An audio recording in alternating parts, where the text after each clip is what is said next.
Bueno, pues muy buenas tardes a todos. Jorge, Diego, gracias por hacerme partícipe de esta maravillosa locura o de esta maravillosa organización que hasta el momento solo había podido ver por YouTube, porque la vida no me tiene muy ocupado. Tú que estás como el padre de Salva, es la tuya, ¿no? Tú vienes a boicotearme a mí. Bueno, para nuestros espectadores en YouTube era Miguel Pureza intentando boicotear este malagrafismo, que es un proyecto que me flipa, pero que, bueno, por motivos diversos, pues no he podido, solo he podido ver por la distancia. Hoy llego y beso el santo, nunca mejor dicho, porque con este pedazo de mesa que tenemos aquí vengo a disfrutar muchísimo. Vamos a intentar imbricar dos conceptos que a veces los cofrades retorcemos como el alambre del pan de molde, la parte teológica con la parte artística. Vamos a intentar ir dándole forma. Con el título Creadores, el arte al servicio de lo divino, dogma, teoría y realidad, Malagrafismos trae hoy un cartelazo. Con permiso, voy a presentar a los participantes, los tengo aquí desordenados, así que dentro de mi desorganización voy a intentar hacerlo lo mejor posible. Tengo aquí a mi izquierda a Gonzalo Quesada, artista de Utrera. Está dando mucho que hablar en el mundo cofrade, también en el mundo no cofrade. Ha salido en teles nacionales este año con ese famoso cartel de la freidora, que ha sido lo más comentado de lo que llevamos de año. Y bueno, y vamos a ver a través de ese papelón pues, todo el sentido que hay detrás de la obra. Referente del arte joven en Andalucía, como escultor, pues tengo que tirar también para otra de mis aficiones. Tiene obras que a mí personalmente me encantan, como ese busto de Manolete o la escultura de Morante. Esa mezcla de lo tradicional con lo moderno que a mí personalmente pues, me tiene loco. Luego, un poquito más allá, Andrés Eduardo García Infante. Andrés, que es teólogo malagueño, que quiere que, a lo mejor me atrevo, que la teología huela a oveja, como dijo el Papa. Ha estudiado en Málaga, en Murcia, en Roma y da clases en varios centros, entre ellos, bueno, no sé si sigues en el Instituto de San Pablo, porque no me has dicho hace un momento, ya no, ha dimitido. Pero bueno, tiene un libro la más de interesante que además yo les recomiendo a mis chicos del grupo de Magis Vida, que es ese Charlas Redes, Teología para Principiantes, una voz joven, aunque a él no le guste, ronda ya los 40, y aporta aire fresco en el pensamiento católico actual.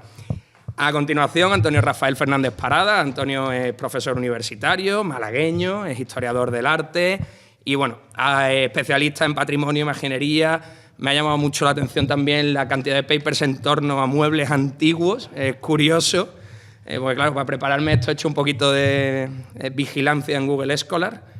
La cabra tira al monte. Bueno, lo suyo es investigar, pero también mucho divulgar. He estado viendo algunas charlas TED que tienes por ahí. Mucha cercanía, pero por supuesto con rigor. Y bueno, vamos a disfrutar del lujo de tenerlos cerca con nosotros. Y luego tenemos el más lejano, Pepe Luis, Marín Martínez. Pepe Luis, pintor de Sanlúcar la Mayor. He de reconocerte que el programa que tenemos subido en las cofradías contigo es probablemente de los que más me han sacado de mi marco mental. Es muy interesante, para quien no lo haya visto, pues lo tienen disponible en el canal de las cofradías. Su arte en exposiciones ha estado en España, en México, es activo en medios y su estilo, bueno, pues mezcla lo simbólico con lo espiritual de una forma única. Yo no quiero ponerme, esto es un aviso a los miembros de la mesa, no quiero ponerme muy en manierga con los 59 segundos, pero sí me gustaría que tratáramos varios temas, que nos diera tiempo en esta hora y poco que tenemos y sobre todo que entre vosotros entrarais en una conversación, que os fuerais incluso llamando la atención entre vosotros. Creo que estamos en familia, podemos interrumpirnos incluso de forma respetuosa. Y yo quiero empezar por la casa en la que estamos con una primera reflexión en torno al arte y la importancia de la cruz en la Semana Santa. Vamos a ver si se carga el cartel de la Semana Santa de Málaga. Aquí lo tenemos. Es ese cartel que, bueno, tiene a la Virgen del Rocío, tiene al Cristo de la Redención, pero, y quiero empezar con Pepe Luis, echamos en falta algo, ¿no, Pepe Luis? Bueno, antes que nada, buenas tardes. Gracias, Jorge, gracias, Diego, gracias, Miguel y Julio, por traerme a Málaga desde Sevilla. El asunto de la ausencia de la cruz, principalmente porque, bueno, como elemento y como señal de los cristianos, en realidad esto daría para una cuestión bastante más compleja de lo que por ocasión, tiempo y disposición se me va a permitir hacer Un análisis mínimamente entendible porque creo que no solamente por la ausencia de la cruz, sino por sustituir el papel de la Madre de Dios, casi llevándola al ejercicio de representar el papel de la Verónica, que ejerce más de Verónica que de Madre de Dios. Entonces, el asunto se presenta interesantísimo a la hora de entender que el cartel del papel de pescaditos fritos de Gonzalo, el cartel de la Semana Santa de Málaga, el cartel de Luis Gordillo en relación al rostro de la Macarena y el cartel de la Semana Santa de Sevilla, el oficial, todos tienen el mismo aroma veronicante, por decirlo de alguna forma. Y esa cuestión, a mí me gustaría de alguna forma poderlo desarrollar, y en ese desarrollo entraría un análisis de en qué medida la ausencia de la cruz puede ser contemplado como un capricho del artista y que evidentemente tendrá todo el permiso y el beneplácito de quien lo mire como una cuestión estética el cartel. Lo que ocurre que en este asunto pues hay siempre una visión más en profundidad y más elaborada de lo que aparentemente uno pueda encontrar a golpe de vista. Y a golpe de vista, yo personalmente echo en falta la ausencia de la cruz como el emblema y la señal que implica la redención, y sustituir el papel de la Madre de Dios por el de Verónica. Me resulta, de entrada y sin entrar en profundidad en este momento, me resulta ciertamente triste, pobre, a nivel de contenido. Desde el punto de vista de la teología, quizás, Andrés, ¿hay algo de fondo en esto, algo que quiera puntualizar o comentar? Tenemos ese y tenemos otro ejemplo que creo que lo has llegado a decir también, Pepe Luis, que es el del cartel del cachorro para Roma. Aquí lo tenemos también con la ausencia de la cruz. Bueno, en primer lugar, disculpen la voz, pero es significativo, lo decía Diego, que la voz de la teología sea una voz herida, ¿no? Y ciertamente hay que... Bueno, yo siempre digo que una cosa es el debate a nivel artístico, que tiene sus cánones y tiene sus elementos, su cosmovisión simbólica propia, pues yo que sé, del barroco o el modernismo. Y otra cosa es la cuestión teológica, ¿no? Nosotros los cofrades, lo dije una vez, somos expertos en absolutizar lo relativo y relativizar lo absoluto, normalmente, ¿no? Entonces, a veces tendemos a pontificar sobre cuestiones que tienen su importancia, pero que hay que situarlas en un contexto artístico en lugar de lanzar anatemas, ¿no? Y condenas sobre cuestiones que son susceptibles de debate. Bien es cierto que, como ha comentado, en el cartel de la Semana Santa pues tiene un elemento central, ¿no? Como es el misterio pascual.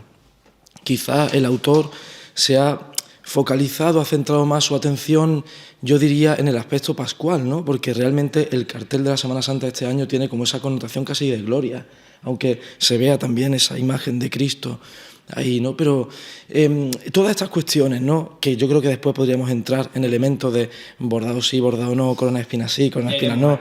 Llegaremos a eso.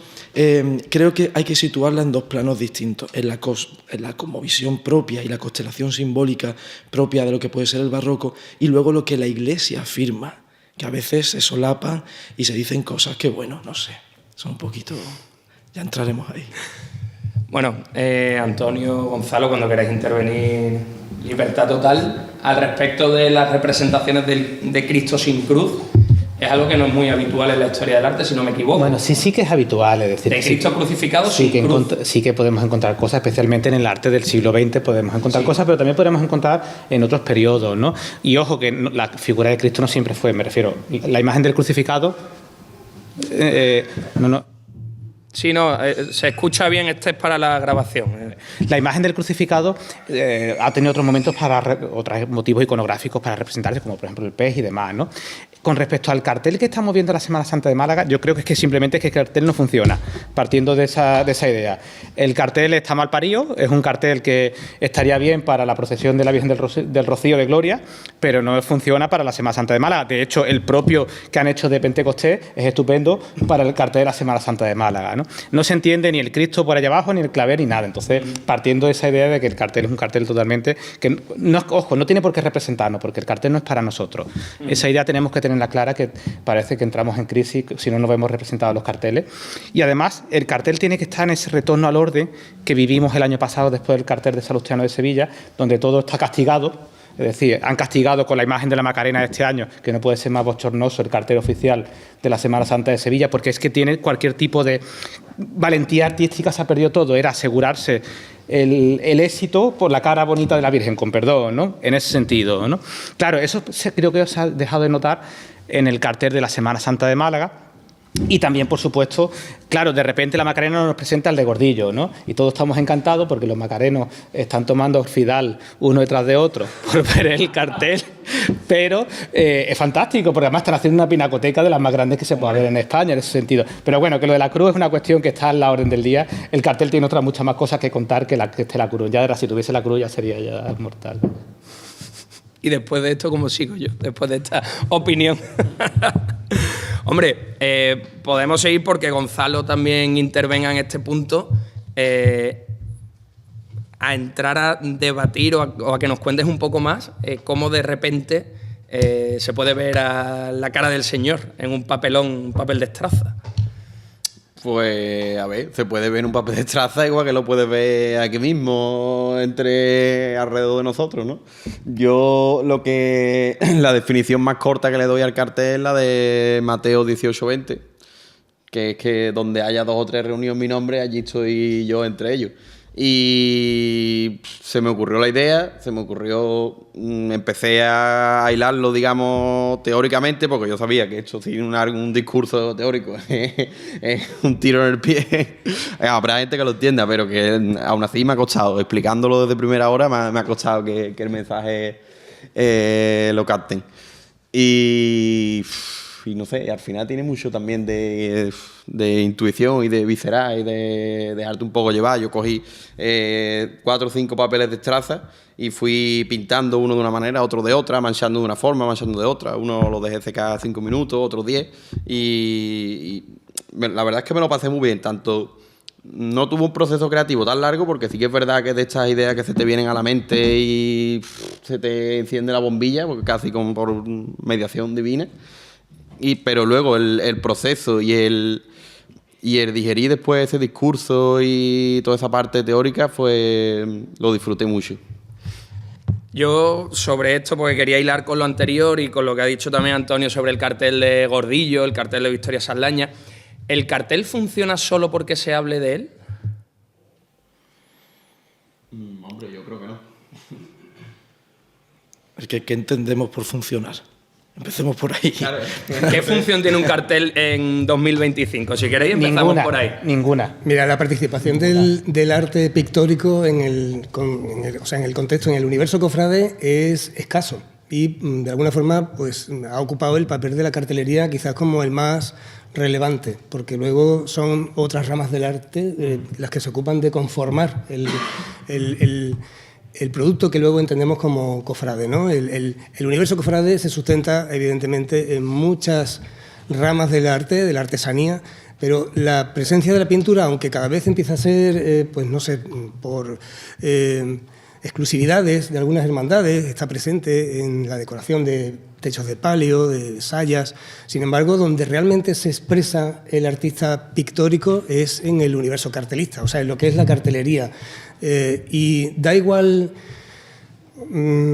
pienso, y además así lo contemplo, que da igual el nombramiento de la persona que vaya a ocupar el papel del cartelista de tal cofradía o de tal ciudad, porque hay una expectación tremenda en todo lo que es la geografía andaluza y un poco más allá, porque se empiezan a copiar y a repetir los patrones, pero hay una expectación por cuanto a lo que entendemos es la época de cartelería, de época de presentación de carteles, con lo cual antes incluso de la designación de un cartelista y antes incluso de la presentación del cartel, ya hay público para ese cartel y para ese hipotético posible autor. Entonces, ya no se trata de si el cartel funciona o no, se trata de que el cartel va a cumplir su función independientemente de la calidad artística, independientemente del autor, de la persona que lo haya realizado, independientemente de la ortodoxia que vaya a respetar, del capricho con el que vaya a mostrarse artísticamente o de los errores técnicos o simbólicos, iconográficos que quiera cometer, porque de alguna forma para todo hay público, para todo. Continuamos por aquí, si queréis. Antonio ha sido bastante categórico. Yo creo que el cartel no sirve para nada en el siglo XXI. Es decir, lo que tenemos que tener en cuenta es que el cartel es parte del ritual. Eso sí, como función no tiene ninguna, porque la Semana Santa antes necesitaba anunciarse, porque el público, porque tenemos que llegar al turismo, ahora no cumple ningún tipo de esa función. Pero sí que es cierto que está codificado dentro del ritual cofrade de la Cuaresma, como por ejemplo puede ser el pregón.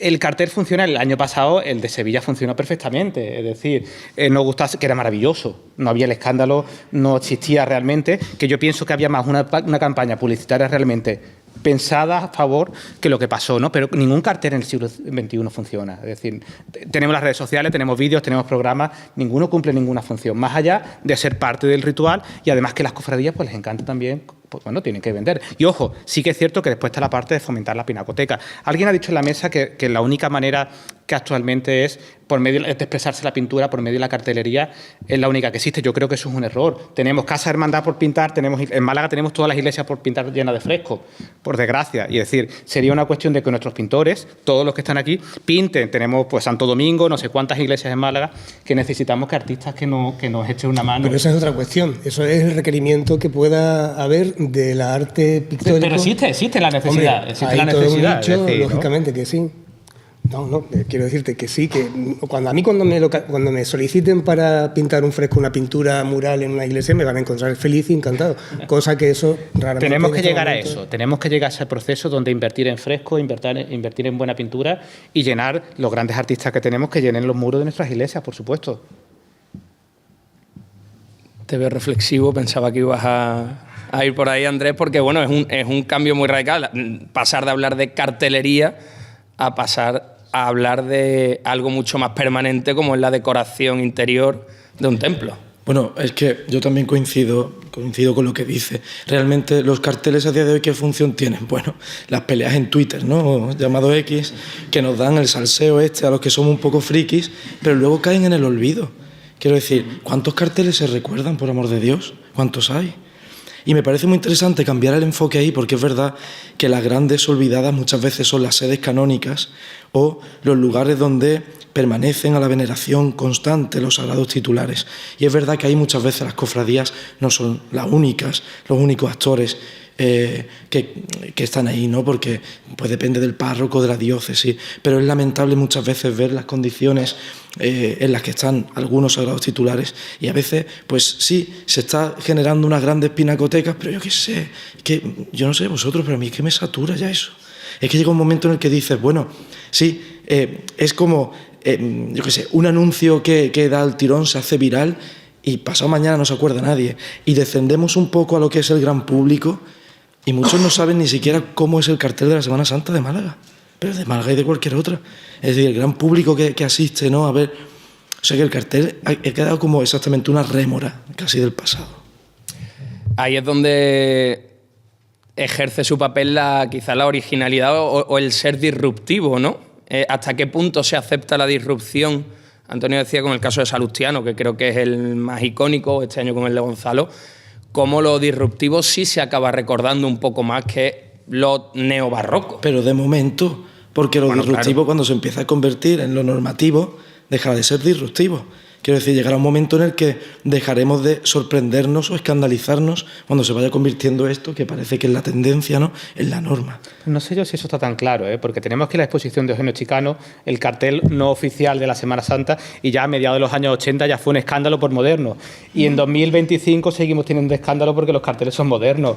Es decir, algo no está cambiando, que realmente no hemos avanzado en este sentido, porque hace 30, 40 años que un cartel fue no publicado por escandaloso, y en el siglo XXI, bueno, la cuestión que ha pasado en Antequera, otros tantos, con el tuyo, es decir, que nos seguimos escandalizando. Me voy a permitir, creo que es la ocasión de poder poner en valor lo que esto ya estaba previsto que ocurriera desde el siglo XVI, XV y XVI, cuando el Concilio de Trento empieza a conformar y a prever los riesgos del uso de la imagen de la creación artística al servicio de la fe. Y vuelvo a hacer alusión al personaje de la Verónica, porque de alguna forma, por una deformación que también se podría entender como un capricho de la imaginería popular, por una deformación, evidentemente, la Verónica ha pasado de ser una alegoría construida por el brazo intelectual de la Iglesia, ha pasado a ser una santa mujer. En algunas iglesias incluso está presidiendo retablos y altares, cosa que es una fábula, una fantasía que no tiene ni pie ni cabeza, y que como alegoría es maravillosa por cuanto a que ella abre el cortejo del Nazareno y le sigue la fe. A ver si soy capaz de explicar lo que me importa y lo que creo que además aquí podría quedar, si lo consigo expresar adecuadamente, como una revelación interesante. La Verónica cumple un papel, podría cumplir dos papeles, dependiendo de la persona que observe el paño que porta en sus manos. Un papel piadoso o un papel de intromisión en un asunto que no le corresponde. Porque podríamos entender que se mete en mitad de camino del Nazareno cuando en la calle de la amargura, en el peor momento, interfiere para llevar a cabo una acción que, bueno, que se podría entender piadosa, pero se podría entender como todo lo contrario. Si aplicamos el concepto de la piedad, el cartel de Luis Gordillo, por haber él reconocido durante mucho tiempo que no se siente cofrade, que no es una persona de fe y que no tiene vínculos con el mundo cofrade, aun siendo de Sevilla, el cartel de Gordillo podríamos entender que está hecho, podría ser el paño de la Verónica intrometida. O sea, Luis Gordillo, sin ser una persona de fe ni tener un espíritu cofrade, se ha intrometido, se ha metido de lleno en un asunto que ni le va ni le viene. Con lo cual ha mostrado el rostro de la Macarena en toda su fealdad, porque se ha quedado en la apariencia de lo que él no ha sabido ver como bello, que es la imagen de la Virgen de la Macarena, y tampoco ha sabido desde la fe introducirse piadosamente en una cuestión que no es visible a los ojos de la cara, del rostro, del ser humano, sino que es visible a los ojos de la fe. Entonces, como hombre de no fe, como hombre sin fe, no ha hecho una labor de investigación, no se ha introducido con sus herramientas y con su propio lenguaje artístico en una cuestión de fe. Y como hombre que no es cofrade, se ha intrometido mostrando feamente la imagen de una imagen que para la mayoría es bella. No sé si me explico. Sin embargo, desde el punto de vista cofrade, ha habido un movimiento de defensa hacia Luis Gordillo que probablemente muchos cofrades no conocieran previamente. Tengo que decir, y aprovecho porque doy una pincelada más acerca de Luis Gordillo, me meto en su vida privada y aporto un dato que, curiosamente, me llegó al poco tiempo de haber sido publicado el cartel de la Macarena a través de un amigo periodista en el que no pongo, o sea, del que no pongo en duda en absoluto, y que me comentó de una manera privada que Luis Gordillo en su digamos en su ambiente más íntimo había reconocido haberse equivocado, haberse hecho responsable de un trabajo que él no quería hacer, que se vio obligado por el galerista Rafael Ortiz y por su mujer, que presionaron durante muchísimo tiempo e insistentemente, y que después de haber visto el resultado, él reconoció, como digo, que de haber dicho que sí, tendría que haber hecho algo mejor. Esto lo puedo decir como una información que, lógicamente, no se ha hecho pública, no se va a hacer pública, pero sirve para entender en qué medida se ha convertido el cartel en un fetiche para muchos, probablemente esté sobredimensionado, cuando el propio artista no es capaz ni ha dado una mínima explicación, no ha sabido ni ha querido entrar en una con periodista ninguno a poder hacer el análisis, porque lógicamente el hombre está avergonzado de lo que ha hecho. Bueno, no creo que... A ver, avergonzado no creo que sea la palabra cuando estamos hablando de uno de los artistas más importantes del siglo XX que se expresan en ese lenguaje. Estaríamos diciendo... Él no pinta caras, bueno, él no representa, no hace figuración. Pero sí tiene cosas, sí tiene figuración. Es decir, un artista que lleva trabajando desde los años 60 hasta la actualidad tiene una producción muy amplia. Estamos partiendo del hecho de que has dicho además que bonita será el de Sevilla, es decir, que es ella copiado literalmente, ¿no? A ver, yo creo que hay una cuestión que nos olvidamos que existen otras formas alternativas de belleza, que estamos condicionados por la perspectiva renacentista y que la belleza puede ser ayesto, morboso, lo grotesco, es decir, las categorías estéticas están ahí y que nos reflejan otros tipos de belleza. De un pintor de la categoría de Luis Gordillo que diga que no está contento, que probablemente lo habrá dicho en petit comité, pero es que estamos hablando de un pintor que se expresa en ese lenguaje. Es que Salustiano se expresaba en ese lenguaje. No ha pintado nada que se salga de su tónica general. Es decir, entonces le estamos quitando al pintor. Y al pintor será totalmente oportunista, que él no lo necesita, porque es un pintor que además vende muy bien en subasta y tiene muchísima obra. Es un pintor que maneja el color, que maneja la forma, y no es un cuadro feo. Lo que pasa que estamos buscando el rostro perfecto de la Macarena. Pues para eso ya tenemos el Oficial de Sevilla, que es un retorno al orden. Pero mi análisis no va en relación al resultado final, estético o no estético, bello o no. ¿De qué forma él se intromete, de qué manera el patrón que aplico del personaje de la Verónica y su papel, teológicamente hablando, de cómo... Como todos los carteles que tenemos aquí. Es que al bueno, final... se puede hacer, evidentemente, se puede aplicar ese patrón a todos los artistas que han pintado un cartel y llegar a dilucidar si su participación ha sido desde la piedad o desde la intromisión. Porque el mundo cofrade, evidentemente, está compuesto por personas que no tienen fe, personas que no son creyentes, y que luego el mundo cofrade, que sí es creyente y tiene fe, se siente orgulloso de esa participación de toda esa mayoría. Sí, pero ese cartel que tenemos enfrente de la Piedad, que no puede ser más pío en Málaga, no le gustó a nadie, y es el cartel más maravilloso que ha hecho la Semana Santa de Málaga. Y no le gustó a nadie, y es el más pío de todos. Es decir, el concepto de devoción, piedad popular, está todo ahí, y no gustó. Y no lo entendimos. Vuelvo a decir que no es el resultado final, es el patrón que aplica el artista, a lo mejor sin ser consciente incluso de lo que está haciendo. Si lo que está haciendo es intrometerse o meterse en un terreno que no le corresponde, que como artista puede ser validísimo en otros ambientes. Yo creo que te entiendo por lo que va, porque a lo mejor nosotros lo vemos desde el punto de vista del oficio, y es que a lo mejor rebosa de ganas. No sé si me entiendes por dónde voy, que nosotros al dedicarnos a esto, y yo cuando un compañero le veo un trabajo y sé que, digamos, le ha puesto ganas, le ha puesto estudio, lo ha disfrutado, se ve a cuando le digo, tío, te lo has hecho para salir del paso porque tú no tenías ganas de hacerlo. Y yo creo que a lo mejor es algo, porque a mí me dio la misma impresión cuando lo vi la primera vez. Me quedé, bueno, lo primero que, como nos quedamos todos un poco fríos, pero luego, a día de hoy no sé decirte si me gusta o no me gusta, pero sí es verdad que me transmite esa sensación de desgana o de poco entusiasmo a la hora de afrontar el encargo. Estoy de acuerdo contigo en lo de la Verónica, como has dicho, entrometida. Sí.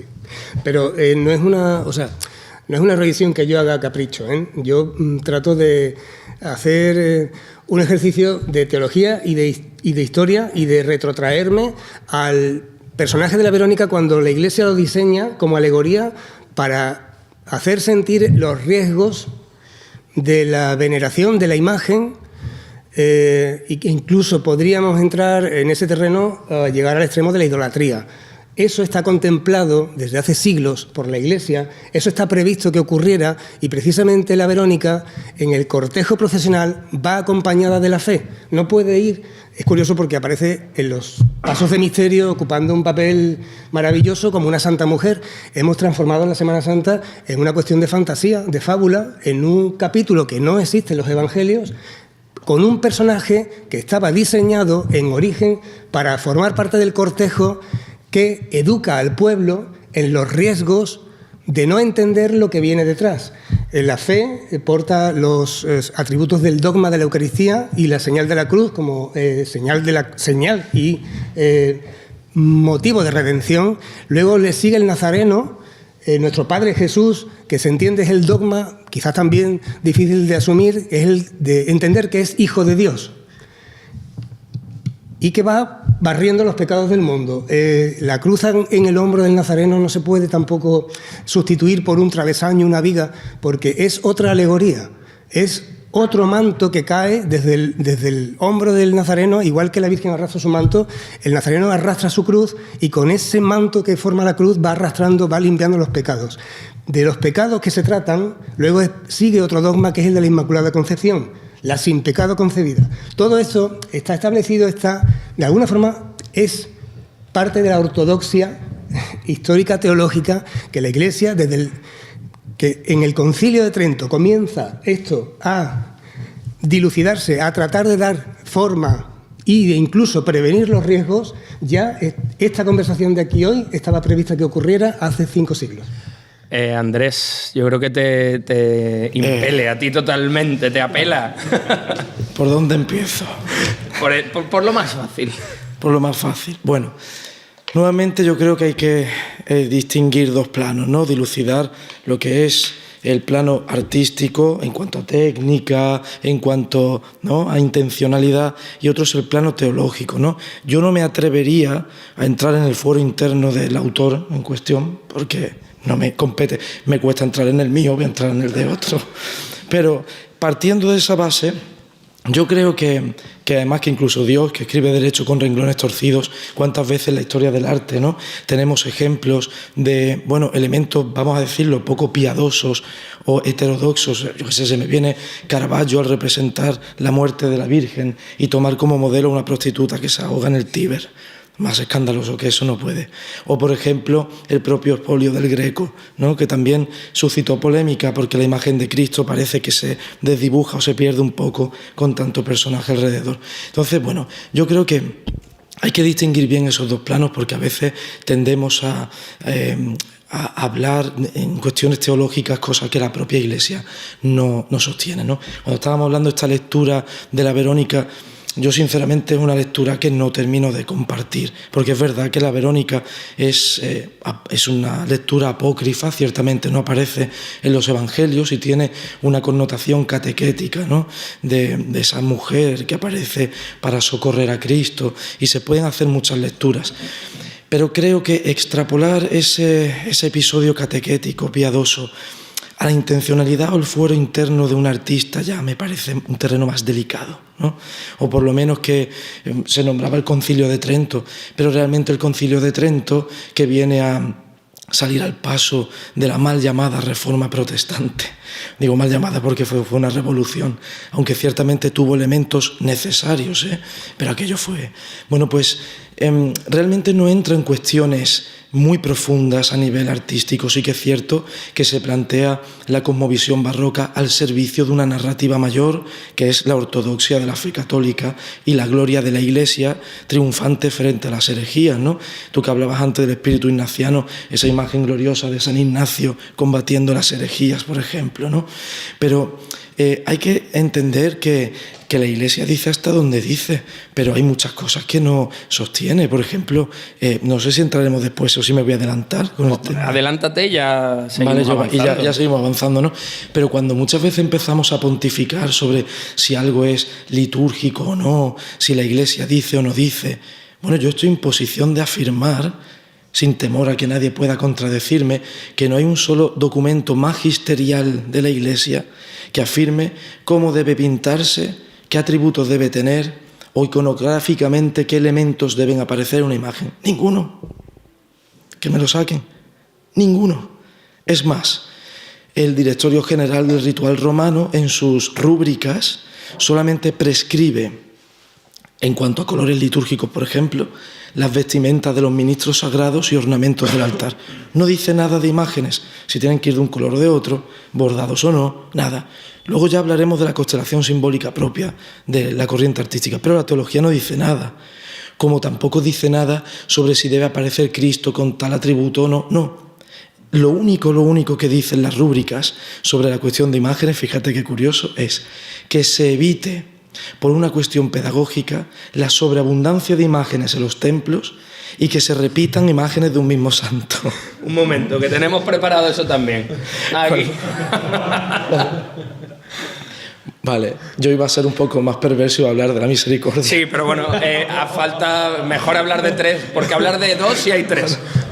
No voy a ser malo tampoco, que en fin, bastante purgatorio me toca tragarme ya como para... No, pues, claro, bueno, o imagínate, ¿no? Tú entras en los mártires y, no sé, sufres un colapso mental, ¿no? De hecho, había una anécdota de una señora que iba con las flores escondidas y le preguntó el párroco, ¿dónde vas? Con las flores así, que parece, no sé, un terrorista. Y dice, no, es que se la llevo a los remedios, pero no quiero que la vea el Carmen para que no se enfade. Claro, ahí ya hay una disonancia cognitiva que las rúbricas de la Iglesia tratan de evitar diciendo que haya una mesura en cuanto al ordenamiento del espacio, de las imágenes y que no se repita. Pues fíjate, nosotros ahí tenemos una manga muy ancha en algo que la Iglesia prescribe y en cosas que la Iglesia no dice ni para papú. Soltamos unas filípicas que yo de verdad me quedo cuadros. Y hay cosas que hay que saber distinguir entre lo que es la teología católica y la opinión personal, diría yo. Sí, me pregunto, hay una cuestión que creo que es interesante a raíz de lo que estabas comentando, que no nos olvidemos que la Semana Santa es fruto de las relaciones familiares que se establecen con las imágenes. Es decir, si no, no existiría. La Semana Santa existe por eso, porque es anacrónica en el siglo XXI y además con una persecución continua por parte de la Iglesia, porque no le interesa el formato Semana Santa, porque va en contra de todo lo que promulga. Partiendo de esta idea, ¿por qué vive la Semana Santa en el siglo XXI? Pues vive, o mejor dicho, vamos hacia atrás. El 12 de mayo del 31, cuando se produce la quema de conventos e iglesias en Málaga, que fue uno de los grandes ataques al patrimonio de la historia de la humanidad. Hay pocos sitios en la historia de la humanidad donde pasase algo tan grave como pasó en Málaga. Los malagueños de repente quemamos todo nuestro patrimonio en toda la provincia de Málaga. Cuando termina la guerra civil, en el 39, lo primero que vuelve a cada pueblo es la imagen a semejanza de la que se había perdido. ¿Por qué? Porque había que reestructurar el orden. Y el orden se consigue pues, volviendo la patrona o volviendo el patrón o volviendo el nazareno. Por eso han pervivido. Es decir, la Semana Santa tiene un componente afectivo. Afectivo en el sentido que entendemos al Cristo, a la Virgen, como nuestra madre o como nuestro padre. En contra o no de lo que nos digan, pero esta realidad está aquí. Por eso se llama piedad popular, religiosidad popular, ¿no? Claro, partiendo de esta idea, es que nunca podremos entender la existencia de la Semana Santa. Es decir, nunca existió una Semana Santa tan populosa como la que tenemos en la actualidad. Por mucho que nos hablen de la Semana Santa de Barroca, que es mentira. Es decir, que era una cosa totalmente minoritaria que no tiene nada que ver con la Semana Santa mediática. Los problemas que llevan las cofradías, las hermandades, no sé qué. Pero eso se entiende, ¿por qué? Porque entendemos que la Virgen es nuestra madre. Por eso esa idea de que no quiero que la otra me vea, que no se enfade, porque le estamos dando un componente afectivo, emocional y familiar en las imágenes. Y por eso existen. En el momento que eso se pierda, será cuando se pierda la Semana Santa totalmente. No, claro, yo estoy de acuerdo. Además, yo siempre he dicho que una de las bondades, que a mí se me ha criticado también por defender esa posición, tanto heterodoxa, pero una de las bondades de la Semana Santa es que llega, que se me entienda bien, que esto luego se graba y me ven las altas esferas, pero que llega allá donde la Iglesia institucional no llega. Y que conste que las hermandades y cofradías son parte integrante a nivel tanto espiritual como jurídico de la Iglesia Católica, por supuesto. Pero evidentemente llegan donde la Iglesia institucional no llega y toca con una fibra sensible, es algo atávico, ¿no? Va más allá de la pura fe, te conecta con tus antepasados, con las raíces de tu barrio, con esencias, con tradiciones, incluso una memoria olfativa, auditiva, ¿no? De gustos, está tan injertada en nuestro ADN, ¿verdad?, que desde un primer momento podemos decir que no existe una Semana Santa que sea totalmente ortodoxa. A Dios gracias, diría yo. También es cierto que el artista que realmente lo es aporta una reflexión en muchos de sus trabajos, y cuando está de alguna forma su trabajo enfocado al mundo cofrade, sería deseable que todavía fuera mayor la aportación intelectual de los artistas cofrades al universo cofrade, porque aunque la teología es capaz y tiene toda la ortodoxia y tiene toda la historia y tiene todos los siglos de recorrido, con un desarrollo teórico completamente bien definido, a lo largo de los siglos y de tantos años, lógicamente las aportaciones iconográficas, iconológicas que los artistas van haciendo están fuera del asunto teológico, probablemente muchos de ellos. Y yo resaltaría en este caso y le preguntaría al teólogo si sería capaz de hacer una revisión de las manos entrelazadas de la Madre de Dios, las horas que Cristo está muerto, desde el punto de vista teológico, ¿qué significan? ¿Por qué a la Madre de Dios se la representa las horas que su hijo está muerto con las manos entrelazadas. Probablemente desde el punto de vista teológico habrá a lo mejor un argumento o no. Lo que sí yo puedo aportar desde el punto de vista iconográfico y lo que la historia del arte ha dado de sí es que en un momento determinado a la Madre de Dios, que se la entiende responsable a pesar del padecimiento de estar siendo testigo de primera fila del tormento y la tortura de su hijo, ella asume la responsabilidad de seguir siendo madre del resto de los apóstoles, de los amigos de su hijo, y que en el momento en el que Cristo está en la cruz le dice a su madre, ahí está tu hijo, referido a Juan, y refiriéndose a Juan, ahí está tu madre, ella no se abandona, no sucumbe al morir su hijo, no se permite sucumbir. El hecho de agarrarse las manos no es implorando ni orando, es buscando un punto de apoyo como eje, como digamos como focalización para que la conciencia no se pierda, para no perder de vista el sentido de la cordura y el sentido de la realidad. Ese punto de contrarrestar las dos fuerzas contrarias que suponen las dos manos, apretando en ese punto, es un ejercicio de teología maravilloso y es una forma de representar iconográficamente el papel tan bello y hermoso y grande que tiene la Madre de Dios en ese momento, de no olvidar la responsabilidad que le está, desde que ella acepta formar parte del plan de Dios, ese gesto de las manos contiene todo ese significado. A mí me vais a permitir que meta una cuña aquí y luego que Andrés... en ocasiones, lo decía en la presentación, en ocasiones los cofrades no le damos demasiadas vueltas a las cosas para algo que tienen unas explicaciones algo más sencillas, Andrés, que te veo con... Yo diría que sí. Yo diría que sí, personalmente yo diría que sí también. Evidentemente, esta lectura que me parece hermosa y válida, pero digamos que una lectura de corte espiritual. La teología como tal no dictamina ni tiene ningún tratado sobre eso, ¿no? Es una lectura espiritual al mismo tiempo que podemos decir que representar a María con atributos de reina, obviamente desde un punto de vista anacrónico totalmente, porque la Semana Santa no busca el historicismo, ¿no? El rigor, el arqueologismo que se llama, ¿no? Se le puede dar una simbología totalmente, ¿no? De cómo en medio del dolor se transfigura y se ven los atisbos de la gloria, ¿no? Como una prefiguración de lo que está por venir, porque María aparece coronada como reina, etc. Pero como digo, nuevamente, y lo siento si soy pesado, pero es por deformación profesional, hay que distinguir entre las lecturas que podemos hacer a nivel artístico o espiritual, que cada uno puede darle el significado que quiera, y otra cosa es la dimensión teológica, que ya es lo que la Iglesia, en cuanto que institución, reflexiona de manera oficial. Y podemos decir que no, en ese sentido hay mucha libertad. Por ejemplo, la Iglesia bizantina, el rito oriental, sí tiene toda una teología del icono. De hecho, si sabemos, los iconos no se pintan, se escriben, dicen ellos, ¿no? Porque es todo un tratado teológico en el que los colores, la disposición, los símbolos, incluso los dedos, las manos, los pliegues, todo tiene un significado reglado por la Iglesia, no por el iconógrafo de turno que él dice, para mí esto simboliza, ¿no? Sin embargo, la Iglesia católica de rito latino, que no olvidemos que la Iglesia católica es mucho más amplia que el rito latino, ¿eh?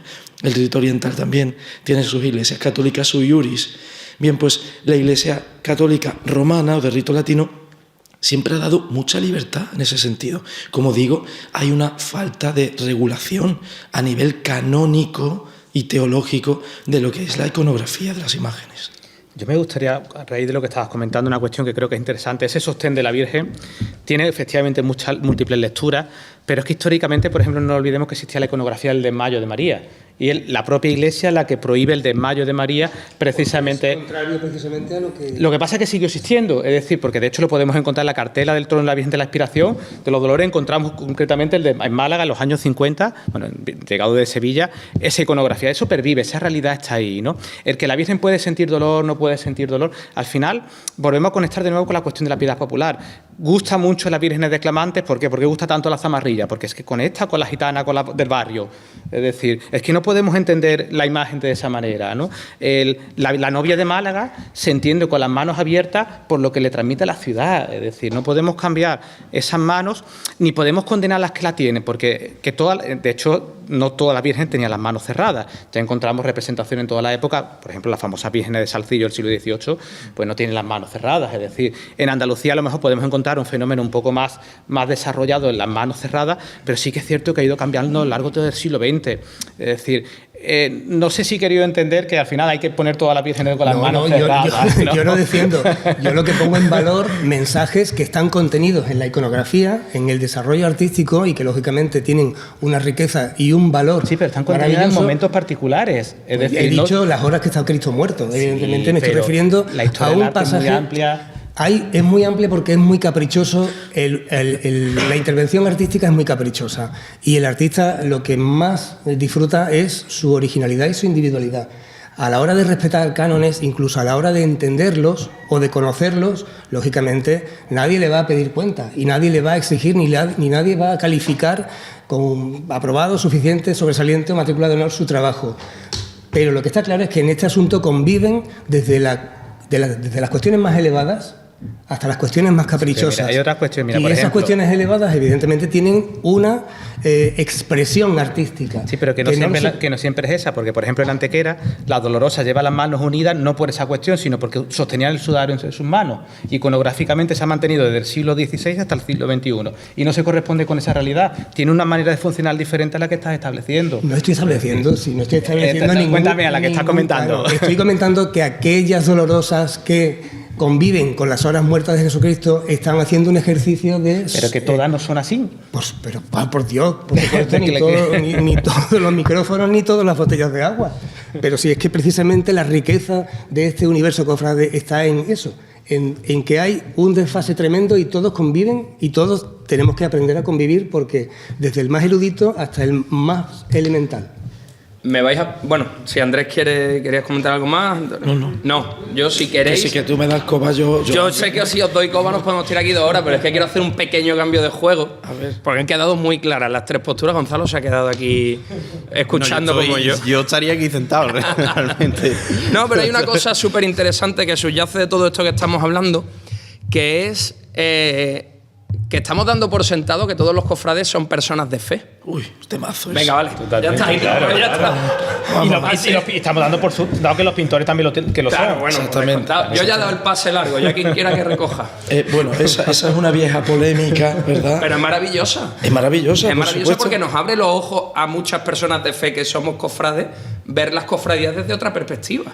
Claro, a ver, objetivamente, ¿no? Evidentemente, las cofradías forman parte del hecho religioso y dentro del hecho religioso forman parte de la Iglesia Católica. Eso es su realidad objetiva. Ahora bien, la realidad subjetiva de la pertenencia de cada cual forma parte del foro interno, como digo, y nosotros no somos quienes para juzgar. Otra cosa es que personas, por ejemplo, que no sean de fe, quieran llevar a cabo un elemento o un desacralizador desde dentro. Ahí ya no se estaría respetando la idiosincrasia propia. No es como si yo soy cero futbolista y me meto en una peña futbolista para dinamitarla desde dentro. Pero eso no es una estamos cosa. llegando a eso en cierto sentido. A ver, pero porque vivimos... Porque yo veo mucha campaña de desacralización de la Semana Santa últimamente. Sí, pero porque vivimos... El contexto es más amplio. Una sociedad desacralizada, poscristiana. Ya no podemos vivir de la renta del pasado en el que todo el mundo tenía al menos un catolicismo sociológico o de barniz. Hoy día no.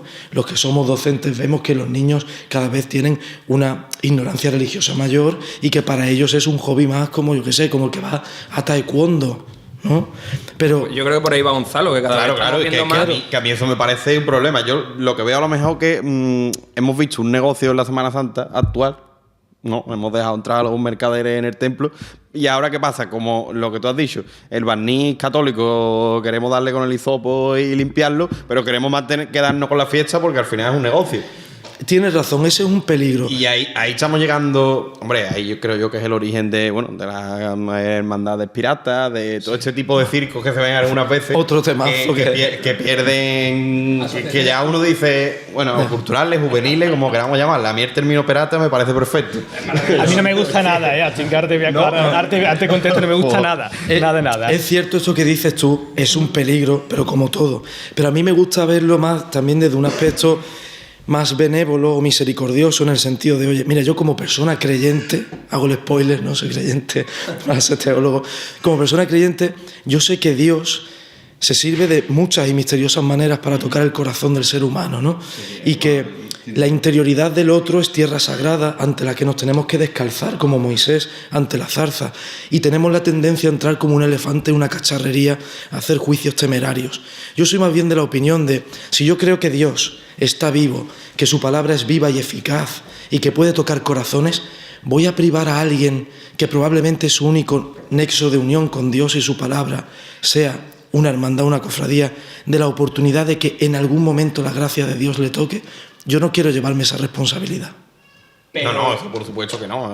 No le puede cerrar la puerta a nadie porque al final sí veo ahí un vehículo de conversión para la gente que llega a una hermandad. A lo mejor, pues, bueno, conozco a muchos casos dentro de que yo me muevo también mucho en el mundo del costal, a lo mejor no de personas no creyentes, pero sí yo voy a la hermandad de mi amigo porque me pide que saque el paso con él, al final vas por amistades y a los 5 años pues termina regando una devoción en esa imagen. Lo mismo pasa con costaleros, que mira que eso ya es rizar un costalero ateo porque ya hay que tener ganas de meterse ahí abajo. Bueno, no me toque ese tema que está por ahí Raquel, que una vez me llamaron al programa y se me ocurrió hablar precisamente de mudanzas Paco y me cayó la del pulpo, pero porque no se me entendió. Yo estaba hablando de mí, digo yo, a mí lo que me mueve es la fe.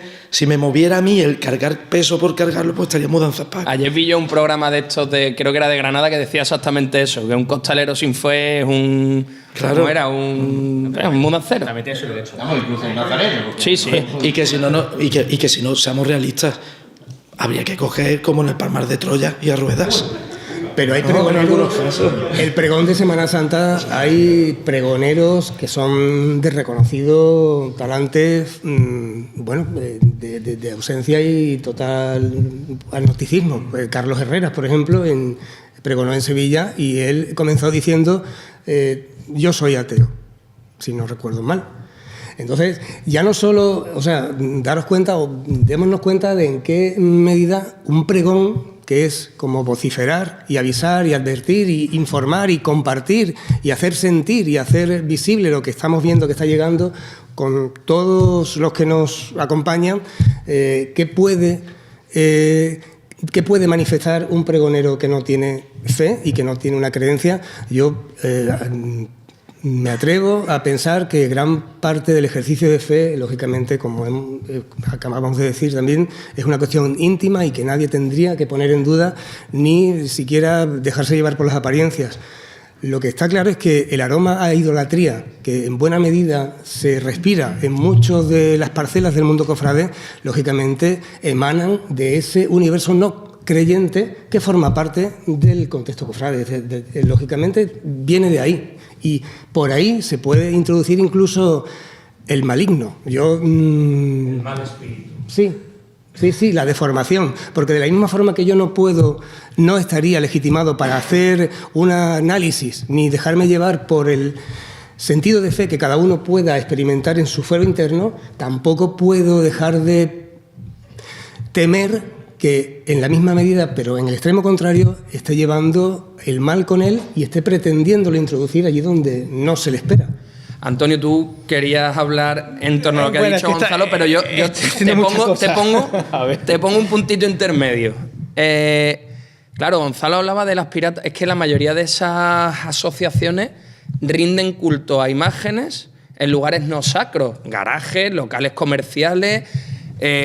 ¿Cómo llegamos ahí al equilibrio? Dale, sí. No me gusta absolutamente nada el término pirata. Y voy a explicar por qué. Porque creo que es un término peyorativo, que establece categorías, que es excluyente, que permite no incluir a según quién ni según qué. Entonces es un término que no me gusta nada. Me gusta más el término cofradías no contactadas o no sometidas. Creo que es un término como muy... No contactadas suena como a encuentro en la tercera fase, ¿no? Algo así, ¿no? Me gusta más ese término. Te voy a explicar por qué, ¿no? A que suena, ¿no? Más limpia, ¿no? A mí me preocupa mucho en lo que estáis comentando esto que haya unos mejores que otros. Y las cofradías de esta casa no son mejores que las de la calle. Y no nos olvidemos que las 25 que hay o 23 que va a haber en las vísperas de Málaga suponen en número la mitad que prácticamente que todas las que hay en esta casa. Es decir, existe una realidad que está ahí, es decir, que hay personas que quieren acercarse a la religiosidad que a lo mejor no lo encuentran de otra manera, porque a lo mejor pues, es posible que estén en un coche o una cochera porque no le han dejado otro sitio donde estar. En Málaga tenemos una virgen que hace poco la pusieron en la puerta de la iglesia, literalmente, que se les tenía que caer la cara de vergüenza a la persona que lo hizo y se fue así realmente, ¿no? Entonces, claro, toda esta cuestión que estamos estableciendo tendemos a entender que la agrupación de cofradías, por ejemplo, es un ente para determinadas cosas, o que la iglesia solamente admite tal. Esos grupos, en el caso de Málaga, por ejemplo, tenemos un montón de grupos parroquiales que se supone que es el orden para ser cofradía y están todos castigados. Es decir, hay una realidad social que están todos castigados, que a lo mejor hay otras cosas más retiradas, pero a ver, sería la cuestión porque además al final cofrade lo que le encanta es poder montar todo eso. Si estuviese bien asesorado lo haría bien, es decir, que no me cabe ningún tipo de duda. Entonces, acusar a las cofradías de barrio por hermandades de tal y cuanto, al final supone ser excluyente de que unos somos mejores que otros y que los cofrades de esta casa son los mejores que los que están fuera. No, pero yo no me refería a ese tipo de piratas.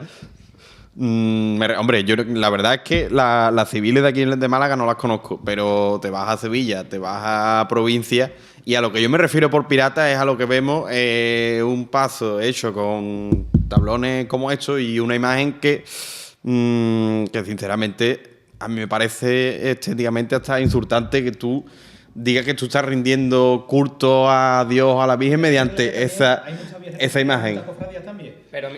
Pero estamos hablando ya de cosas que pasan en unos límites y es por el hecho de al final decir personas, o yo qué sé, o por mucha afición o porque yo quiero mandar un cotarro, yo me monto mi paso, lo pongo en la calle, me gasto 5 en la imagen y 5.000 en la banda, he hecho una tarde de categoría con mis amigos y cuando termino, venga, el Cristo y el paso a la cochera y hasta el año que viene.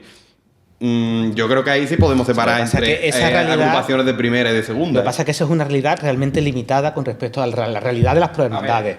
Es decir, no hay tantas personas que saquen una imagen a cochera. En Sevilla, es que claro, Sí, Gonzalo ha dado una clave. Gonzalo ha dado la clave de asociaciones civiles que ni siquiera tienen intención. Yo no hablo de es que a lo mejor no es el caso, pero no es el caso. Claro, pero es que a lo mejor no las tenemos que mencionar en este contexto. Si son civiles, no, claro, ni siquiera las tenemos que mencionar a lo mejor. Sí, porque travisten la devoción. Porque traviste la devoción. Yo ahí te iba a decir una cosa, porque tú dices, las de Málaga. Es que en Málaga tenemos ejemplos muy recientes, como por ejemplo el de San Andrés. San Andrés ha pasado de ser una prohermandad en un local comercial a hacer un traslado a su parroquia con tiempo, pero siempre teniendo eso más o menos en el horizonte. 15 años después. Claro. Pero eso no es tampoco, es decir, no pretendamos acercar al pueblo a la iglesia por esa vía cuando lo estamos castigando con 15 años. Permitidme una cosa, porque estamos hablando del rito, de lo que es la liturgia, de la puesta en escena, de la puesta de la expresión pública, de lo que es la celebración teatral, de lo que es pues las actividades que tienen que ver con los traslados, la exposición al culto, el llegar al inicio de... ¿Podemos hablar entonces de rito cuando hay una procesión en la calle? Uy, ojo, cuidado, perdón. Es que, perdón que intervenga. Las únicas procesiones que regla la Iglesia en las rúbricas litúrgicas son las procesiones de entrada en la Eucaristía, la procesión del Santísimo y la del Domingo de Ramos, litúrgica digo, que va del cura con las palmas y tal. Ya. Es decir, ¿cuántos ciriales, si delante, si detrás? No hay una regla que diga que delante de la mortaja tienen que ir 18 ciriales. Santo Dios. No. Sí, sigue, Pepe Luis. Distinto, y como digo, lo que hasta ahora mismo... Consuetudinario, que diría. Es la representación teatral, es la puesta en escena frente a un público de una serie de momentos o de pasajes o de ritos que conforman esa liturgia que es distinto. O sea, yo saco en conclusión que la vida cofrade, los frutos que da son, en el 90% de lo que podemos contemplar, son frutos de carácter artístico. Hay mucho imaginero joven, mucho artesano joven, mucho artista cofrade joven que se nutre de la vivencia de la Semana Santa y que de esa vivencia sale sintiendo reforzada su vocación artística. Distinto es en qué medida y en qué grado la vocación religiosa es un fruto que nace de la celebración de la Semana Santa tal como la conocemos y tal como la contemplamos. Ahí es donde también hay una diferenciación. Por eso digo que hay que entender qué vida interna genera en la persona la vivencia, la participación o la experiencia de la Semana Santa, emocional y sensorial, y qué frutos da la puesta en escena a través de la belleza, a través de la creación artística y la necesidad de hacer visible, a través de lo bello, el misterio de Dios. Eso es muy seductor y eso es muy atractivo para la gente joven, que se entrega a la vocación artística formando parte de la celebración litúrgica del culto visible, no del culto invisible que forma parte de esa vida íntima que cada uno pueda llegar a desarrollar. Pero lo que vemos como frutos religiosos que puedan surgir de ese terreno que abona a la Semana Santa como la conocemos, yo no lo veo. O sea, tristemente no lo veo. Y podríamos, siendo tantos los cofrades, podríamos transformar el mundo si tuviéramos el convencimiento desde la fe del mensaje evangélico. Claro que sí. No, es que me he quedado porque digo, sí, o sea, eso suena estupendo, pero claro, hay que interiorizarlo y hay que tenerlo claro. Bueno, nos quedan 15 o 20 minutos. Yo, por hacer un último cambio de juego y volver un poco al inicio, porque hablábamos del cartel de Gonzalo, que os voy a poner de nuevo si lo encuentro. Bueno, ese es muy bonito. Es que el fondo de pantalla, yo tengo aquí la sabana africana, que no es muy pía tampoco. Creación de Dios, efectivamente, todas las criaturas. Aquí está, vale. A ver, Gonzalo, ahora voy yo directamente a por ti. Siéntete amenazado. Vamos a ver. Tú creas un discurso a partir de este cartel, hablas de ese pasaje evangélico concretamente, pero se ha convertido prácticamente también en un icono pop. Es decir, hay camisetas por el... ¿Cómo se gestiona eso? O sea, cuando tú haces esta idea, y a ti también, Pepe Luis, como artista también en ese proceso, cuando partís de esta idea, ¿estáis imaginando estos resultados? Pues esa traslación de ser un simple cartel a convertirse en tema de conversación, convertirse en tema de camiseta, además con el Mateo 18 debajo. ¿Cómo es ese proceso de lo que hoy en día hablaríamos desde mi área de esa viralización? Hombre, yo sinceramente, ahora que estás comentando todo lo de las camisetas, todo lo de las noticias, yo no termino de asumirlo. Yo no sé de aquí al año que viene en qué quedará, la responsabilidad de igualarte. Sí, bueno, claro, esa es otra. Pero es algo que yo no me esperaba en la vida. Esto, ¿verdad? Tenemos la tertulia, hacemos el cartel, que no hacemos ni presentación, simplemente se sube a las redes sociales. Y lo que se formó a raíz de hecho, pues complicado de esperártelo, ¿no? Ahí, sin embargo, luego una presentación a bombo y platillo, con su acto, con su banda, no llega a lo que llegó hecho, que era simplemente un post en Twitter y otro en Instagram. Este no tuvo repercusión, pero no se viralizó tanto. ¿Me permite un comentario sí, en torno al trabajo de Gonzalo, que me parece sublime por cuanto a que ha creado una señal? Es la creación lúcida de una señal. Podría ser una señal perfectamente entendible de Dios. La persona de fe le da valor a lo que entiende son señales. La persona de fe, lógicamente, no llama casualidad o no invoca al azar cuando entiende que hay una serie de encuentros y de sincronicidades, como diría Carl Jung, o como podríamos también entender un mensaje contenido en una circunstancia que a priori a mí o a quien perciba ese mensaje en forma de señal no le deja indiferente. Ocurrió hace 2 años o 3 que en el traslado del Señor del Gran Poder en Sevilla un chico tomó una fotografía desde la calle a la imagen y casualmente las nubes que cubrían la imagen del Señor conformaban una imagen, un rostro perfecto de Cristo. Parecía el cachorro. Y yo hablé con esta persona, con este chico, el fotógrafo, porque me inquietaba la necesidad de saber si él había sido la persona que había sido capaz de, aun habiendo hecho la fotografía, si había sido quien vio en las nubes la cara del Señor. Y él me dijo que no. Él tomó la fotografía, se la mandó a una serie de amigos y fue otra persona quien pudo entender o quien vio con esa claridad y esa nitidez la cara del Señor. La tenemos. Había que darle la vuelta. Había que darle la vuelta, sí, sí. Pero tenemos la imagen porque es verdad que se veía. Voy a ver si la encuentro con la vuelta, pero bueno. Mientras le das la vuelta, yo vuelvo al cartel, al trabajo de Gonzalo. No lo concibo como un cartel, lo concibo como la creación de una señal, de una clara y lúcida posible señal de Dios. De cómo, tras haber departido y haber estado en una friduría con los amigos, lo que queda o los restos que quedan de ese rato de amistad y de alegría compartida, lo que queda, alguien en esos restos contempla y ve con nitidez la cara del Señor, no cualquiera lo ve. Eso, para la persona que lo haya podido ver, lógicamente, si es de fe, va a poder entender que hay una buena carga de señal y ya dependerá de lo que pueda ser su interpretación o de cómo eso lo lleva a su terreno y en qué lo convierte o en qué lo transforma. Pero, lógicamente, aquí, que esto es una señal, podría ser una señal clara, lo que ha hecho Gonzalo como artista es un sublime, para mí, maravilloso ejercicio de crear una señal de Dios, de ponerse a la altura del lenguaje de Dios y mostrarlo al mundo. Ahora ya que los demás hagan y entiendan de qué forma lo interpretan y en qué medida lo valoran. Eso ya no depende ni de ti ni de nadie. Yo es que, bueno, primero, muchas gracias de nuevo.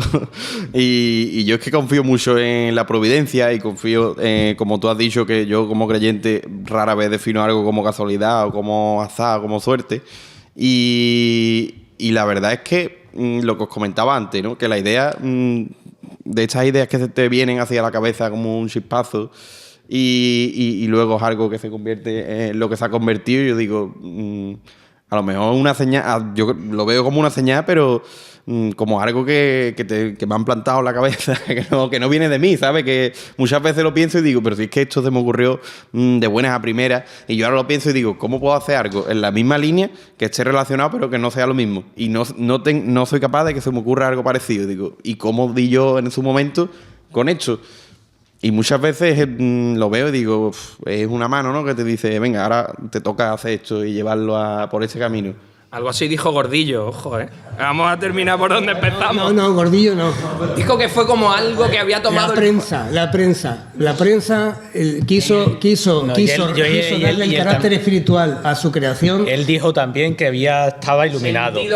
Eso fue diseñado previamente para que por lo menos, a pesar de la fealdad o de la aparente fealdad de su cartel, tuviera el... Pues su publicista estuvo muy acertado. Claro, yo sí que me gustaría decir que, por ejemplo, su obra a mí me ha gustado porque yo, que soy muy teresiano, muy fan de Santa Teresa, su nacimiento hoy, por cierto, y se ha revelado en Alba de Tormes la vera efigie, ¿no? Que han hecho una reconstrucción forense tras la exposición de sus restos mortales.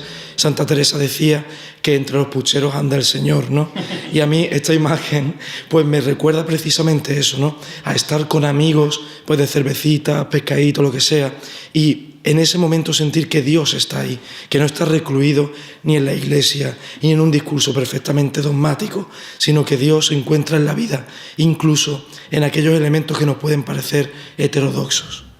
Bueno, quizás yo creo también una cuestión que tenemos que tener en cuenta, que las obras de arte están vivas. Bueno, el concepto de obra de arte no es real porque para que algo se convierta en arte tiene que pasar un filtro, ¿no? Es decir, más allá tendríamos que hablar de creación artística y después la historia del arte dirá si es una obra de arte o no, ¿no? Pero sí que es cierto que esas grandes obras, lo que llamamos grandes obras de la historia del arte, suelen causar revuelos en los contextos y posteriormente suele convertirse en objeto de creación de otras nuevas obras de arte, que es un poco lo que ha pasado en tu caso, ¿no? Es parte del propio proceso de lo que funciona bien. Es decir, después, cambiando también un poco lo que estaba diciendo, estaba pensando en Málaga, todas estas cosas que estoy diciendo, por menos te dicen majarón, porque si ves las nubes, que si ves el cachorro, no sé qué, en cuánto, en Málaga tenemos una expresión que es que te llaman majarón directamente, y aquí lo estamos dando por sentado que la divinidad está detrás del cuadro, y en Málaga es que para eso tenemos un término es que te acusan de majarón por la calle. Es decir, si vas diciendo que vas viendo las nubes, vas viendo a Dios, pues vamos a tener un problema pero grande, ¿no? Sí, eso perdona que eso te diga, funda pero- una iglesia. Sí, no, pero yo perdona que te diga, parece que soy muy... El teólogo dice que frío es, pero yo lo de las nubes, veo nubes. ¿No has visto a Dios? ¿No has visto a Dios? No, yo vi a Dios en los ojos de mi sobrina. En los ojos de mi sobrina se vi a Dios. Ahí veo nubes, no sé. Eso tiene un nombre que ahora no recuerdo, el ver caras en cosas. Eso es. Mira, nos quedan unos minutitos nada más. Vemos si hay alguna intervención desde el público, si alguien quiere decir algo. Si no, yo tengo aquí carrete para tirarnos otra hora y media más. No yo, ellos. Yo suelto balones y veo que los están recogiendo todos. No sé si en el público alguien quiere comentar algo. Pues... vamos a ver. Es que no quiero abrir un melón muy grande porque tenemos que cortar en 10 minutos. Venga, somos breves. Venga, Aprovecho. yo tengo a ver, ya batería baja, o sea que... Tú tienes la batería baja, entonces voy a hablar de cosas de teología pura. No, voy a volver a lo que hablaba Andrés, pero también ha hablado Pepe Luis, que es precisamente la iconografía de las imágenes. Le hemos metido mucha literatura, que el Señor tiene que ir de morado o de Burdeos, si va de blanco es por el símbolo de la locura, si va con o sin potencia, si va con o sin corona de espinas. Yo sé que tienes batería baja, pero acaba ese 1% y ya luego jugamos el resto. Ay, vale, bueno, vamos a ver. Vuelvo a lo mismo. Una cosa es la tradición y la paraliturgia, digámoslo así, que es una corriente en el pueblo de Dios que por sensibilidad ha establecido paralelismos entre lo que dice la liturgia y tal, pero vuelvo a repetir que jamás, y cuando digo jamás, es jamás, en la Iglesia latina se ha arreglado si las imágenes de Cristo tienen que ir de verde, de morado, de rosa. De hecho, en la historia del arte tenemos un montón de representaciones de la pasión de Cristo vestido de negro, de rosa, de verde, de azul, con corona, sin corona. Luego, somos especialistas en inventarnos cosas, que si el blanco es de los locos, vamos a ver. Precisamente en la antigüedad, la Judea del siglo I, el color blanco era súper difícil de sacar.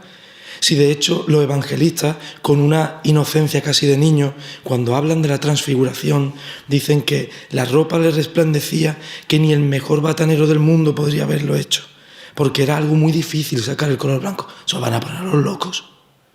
No, o sea, yo no sé dónde sale eso. El color blanco, de hecho, estaba reservado para la nobleza y para el culto sacerdotal. De hecho, los israelitas del siglo I vestían de colores tierra, porque cogían la lana y pocos podían teñirla. El que podía teñirla era porque tenía posibles. Luego se habla de que a Jesús se le viste con púrpura, la clámide púrpura, para burlarse de él. Pero después se dice que se le quitó y se le volvieron a poner sus ropas. Con lo cual, toda la cuestión de si tiene que tener potencias o no, corona de espinas o no, ir vestido con los colores litúrgicos o no, podrá ser un debate legítimo en el plano artístico. Pero por favor que no se intente pontificar y se diga que eso es lo que dice la Iglesia y que si te sales de ahí mereces la hoguera o poco menos que la lapidación, porque no es verdad. Y hay que dejarlo claro, no es verdad. Y hay representaciones artísticas en la casa madre del catolicismo, que es Roma, que podemos encontrar representaciones de la pasión que un cofrade medio malagueño diría, eso es herético, porque no le han puesto las potencias al Cristo. Pero no podemos olvidar que el diseño de la Semana Santa es distinto del de la imagen que está, a lo mejor, la Piedad de Miguel Ángel en el Vaticano. El diseño de la Semana Santa está destinado para la evangelización, la catequización o la educación. Sí, O pero sea, y entonces, un inciso que me estoy quedando independiente- sin voz. Eso es cierto, pero que no elevemos eso a la categoría de dogma. Podemos decir que el barroco tiene una constelación simbólica al servicio de una narrativa. La potencia significa una cosa, el bordado significa lo otro. Vale, bien, yo ahí estoy de acuerdo. Y podemos establecer si se puede o no prescindir, y si se prescinde, si se le están quitando elementos catequéticos. Vale, pero que ese por favor sea un discurso, y el decir que salirse de ahí contraviene a lo que la Iglesia ordena es otro bien distinto. Hay una serie hay elementos, no todos los atributos son o forman parte de la historia o del carácter historicista de lo que representan. Hay otros atributos, como por ejemplo las potencias del Señor, que lógicamente tienen un significado, que aluden a la memoria, a la voluntad y a la conciencia que lógicamente son creaciones que, como bien decimos, están pensadas y destinadas para educar y enseñar. Una imagen, una creación, una obra de arte o una obra de creación artística de carácter religioso, si está ungida, no necesita ningún atributo, probablemente. La obra del Nazareno de Ben-Yure. Ya, lo que pasa es que el concepto de ungido no es real, porque ungido es la persona que está predispuesta a sentir algo por la imagen. La imagen no tiene una unción por sí misma. Eso es algo que nos hemos inventado para categorizar algunas imágenes sobre otras. Esta imagen, como está más ungida, tiene unción, pero no es cierto. La unción está en la persona que está predispuesta a sentir algo por la imagen. Y utilizamos el término unción habitualmente, además tomado de la cuestión litúrgica, porque efectivamente tiene una connotación mucho más trascendental. Las imágenes no tienen unción, ninguna imagen. Cuando el artista está entregado y desde la fe está haciendo un ejercicio espiritual y está creando desde la fe. Porque el Cristo muerto de Juan de Ávalos es una de las grandísimas obras y estamos hablando de un artista que a lo mejor tenía unas connotaciones totalmente diferentes. O La Piedad de Paco Palma, cuando la vimos aquí, las connotaciones eran muchísimo más familiares o incluso posiblemente que estaba inspirado en un artista del contexto de la época. Yo personalmente pienso que si damos por válido que la unción es una cuestión subjetiva de quien contempla, estamos también probablemente cayendo en el error de poder entender que Dios es una cuestión subjetiva, porque si Dios también se manifiesta a través de la creación artística, lógicamente hay una diferencia entre aquella pieza donde no está contenido Dios en su proceso de creación. Es que la historia del arte está lleno de ese tipo de cosas. Por supuesto y de pintores y de artistas que no han sido nadie hasta que lo hemos contado. Es decir, no había unción. Eso está en todos los periodos históricos hasta que se ha revisado esa obra. De hecho, el Greco no le importaba a nadie. Tendrá mayor unción el Greco. Es decir, hasta el siglo XX el Greco no existía porque era un pintor malo para el contexto. De hecho, no gustó en el contexto del siglo XVI que alguien diga que el expolio del Greco no tiene unción. Hay una ordenación estética, hay unos parámetros, hay unas proporciones, existe una regla áurea, existe una filosofía platónica que se basa en el bien, en la justicia y en la bondad. Pero eso no tiene que ver con la unción. La unción es un término irreal, que es un término vacío, que nos hemos inventado para justificar ese tipo de cosas. Yo no lo contemplo así. No, y sobre todo porque al no ser un elemento canónico, que por ejemplo, una cosa es la unción sacerdotal, el crisma de los que se bautizan, se confirman, que eso sí tiene un elemento sacramental. Pero aquí, cuando ya no hablamos del sacramento, la unción yo también la entiendo en ese sentido, de que está, por así decir, en los ojos que miran, porque Dios se sirve de todo.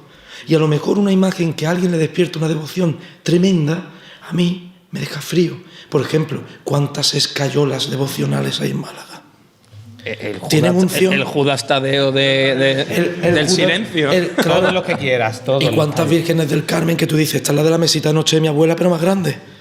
Y gente que se muere y en ese momento establece un diálogo trascendental. El vínculo emocional es diferente. Pero no hay emoción, no existe, no es posible. Pero no solamente el vínculo emocional porque tú dices me conecta con mis raíces, con mi gente tal, sino que verdaderamente esa persona siente que Dios le habla o que la Virgen le habla a través de esa imagen y a ti no. Por eso yo sí que creo que la unción es algo subjetivo más que objetivo. No podemos decir, porque ¿qué autoridad o con qué autoridad podemos dictaminar nosotros? Con la misma que las meninas están en el Prado. De hecho, habéis hablado del Nazareno del Dulce Nombre. Hay una serie de obras de arte que pasan, como tú has dicho antes,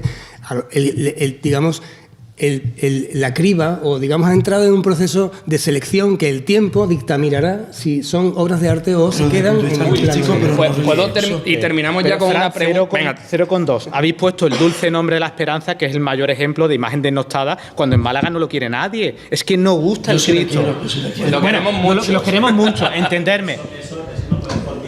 Sí, no. En Málaga, desde los años 40 que llegó el Dulce Nombre, es una imagen que no se entiende, que no gusta, que no se entiende entre los cofrades. Sino, es una imagen que mantiene, es decir, por supuesto que tenemos mucho que lo defendemos, pero es una imagen denostada desde que llegó. Bueno, pero si está claro, pero ahí es donde queremos llegar exactamente, pero si la imagen es maravillosa, pero si es donde está, pero al malagueño no le gusta, porque al malagueño le gusta otro tipo de cosas. Pero si está claro que es maravillosa, pero si lo que yo quiero llegar, que lo que tú y yo estamos entendiendo, el público no lo ha entendido y no lo entendió desde los años 40 y sigue pasando en la actualidad y totalmente. Quizás ese ejemplo se ve mucho mejor en La Soledad de Ávalos, por ejemplo, es otra cuestión también. Sí. Bueno, por ejemplo, totalmente. Tienes el claro ejemplo. Esto está empezando a tornar a tertulia, cosa que me encanta porque es el momento perfecto para cerrar con una pregunta de si justifica su respuesta o no. Creo que ha dicho Pepe Luis el dictamen del tiempo para decir que sí, que no. ¿Qué cartel de los últimos 5 años creéis que sí tendrá fuerza para estar en un museo? No de Málaga. El de él. Ya totalmente, vaya. Totalmente. Y aparte, El de Dani Franca 2023. yo tengo un Dani Franca, maravilloso. Por la parte Artística, como cuadro, y por la parte cómo funciona como cartel. Yo creo que de los pocos carteles que ha puesto tanta gente de acuerdo en ambos planos. Vale, es que tengo aquí abierto el Explorer. Voy a buscarlo directamente. Dani Franca, 2023, Semana Santa de Sevilla. Así estamos de tecnológico. No sé ni dónde he escrito. Bueno, en el buscador no. Bueno. De momento, o sea, a ver si con algunos años, a ver si lo vemos en un museo. De momento está detrás de una fotocopiadora. En el consejo. Bueno, esas cosas no me sorprenden de allí. Espérate, aquí lo tengo ya. Creo. Yo puedo. Confío. Sí, el de la estrella. Opiniones. Andrés, ¿tú tienes alguno? A lo mejor no tienes ninguno, no pasa nada. Si ha sido una cosa que se me ocurrió de repente. No, yo soy honesto, no tengo. ¿Para qué te voy a decir que sí cuando es que no? No, yo ya, el Él de ha él dicho que y el que tenemos delante, por supuesto. Ya tendría que estar en un De José Antonio de los Dolores del Puente, de Santa Málaga. Hay una cartelería de los años 30, de los años 20, de principios del siglo XX y de todas unas décadas donde el artista se ponía al servicio, no se supeditaba a la imagen que había, que procesiona, no estaba supeditado a la talla de otro artista, estaba de alguna forma entregado a un concepto mucho más amplio y que iba mucho más allá de la representación de la imagen pasionista o que procesiona. Y podías ver, o puedes ver, evidentemente, carteles que aluden a geranios, que aluden a las torrijas o que aluden a conceptos... La mujer, por ejemplo, la mantilla... No está la imagen, no está la Virgen, no está el paso de palio, no está... En ese registro de conceptos, si las hermandades o si los comitentes que de alguna forma solicitan al artista que hagan un cartel se abrieran en el concepto y pudieran a lo mejor también permitir que el artista desarrollara cuestiones abstractas que también forman parte de la liturgia de la Semana Santa, el rito de lavar los pies, conceptos, pues, lógicamente, que no solamente atañen a la imagen del Señor, al de la Virgen o al de los otros personajes secundarios que procesionan, porque eso condiciona muchísimo la creación, limita muchísimo y lo supedita a la obra de otro artista. O sea, el cartelista se somete y queda convertido en un retratista. A Capuz, estamos viendo... Y precisamente la obra de Daniel Franca es para mí el ejemplo más preclaro y más evidente del sometimiento del artista pictórico, del cartelista, y de la ausencia de reflexión. No hay aportación intelectual. Es solamente una cuestión técnica de copiar y de hacer visible lo que ya todo el mundo ve en la calle, que es el paso de la Virgen de la Estrella con su candelería encendida. Pero yo creo que lo que diferencia, por lo menos para mí, es el tratamiento plástico, la forma, no sé, ya para mí tiene un aura que me lleva a la escena y creo que, por eso te digo que como cuadro es también fantástico y por eso creo yo que debería estar en un museo. Te mete en la escena, o quizás lo que tú dices, simplemente un prodigio técnico. Pero... Quizá con menos contexto exterior se parece mucho al de Ondés que había en la capilla del Palacio de San Telmo, que lo tenemos aquí en Málaga, en el Thyssen. Mucho más centrado en el paso, pero a mí me recuerda mucho a eso. Bueno, podríamos seguir hablando muchas horas. Yo me lo he pasado genial. Tú no. Vete a descansar. Pepe Luis, Antonio, Andrés, Gonzalo, muchas gracias por este rato. Si no hubiéramos tenido los micros, o el tiempo tan medido, podemos seguir hablando ya hasta que se nos haga de día, si queréis. Muchas gracias. Gracias a los asistentes. Un placer.